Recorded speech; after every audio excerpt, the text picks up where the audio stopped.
দাগি মুভির পরিচালক শিহাব শাহিনের জন্য মেগা স্টার শাকিব খানের বরবাদ হলো একটা শিক্ষা।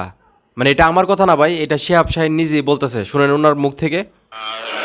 আমি বুঝতে পারছি যে why it worked that massively. এটা লার্নিং আমার জন্য it's a bit of things that, এটা কেন এত মানুষের পছন্দ হয়েছে।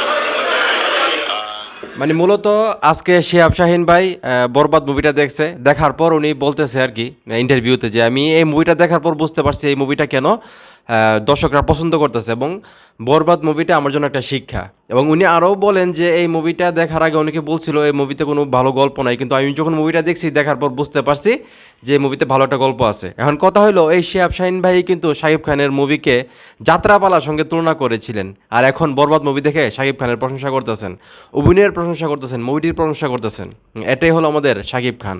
তো যাই হোক, দিন শেষে আমাদের দাগি মুভির পরিচালক শিহাব শাহিন ভাই যেহেতু ওনার ভুল বুঝতে পারছে, এবং এটাই আমাদের জন্য যথেষ্ট। তো শাকিব খান যারা আসো, এই যে শিহাব শাহিন ভাই শাকিব খানের প্রশংসা করতেছে, বরবাদ মুভির প্রশংসা করতেছে, এই জিনিসটা তোমরা কীভাবে দেখতেছো সেইটা অবশ্যই কমেন্ট করে জানাও, এবং ভিডিওটি ভালো লাগলে অবশ্যই শেয়ার করো।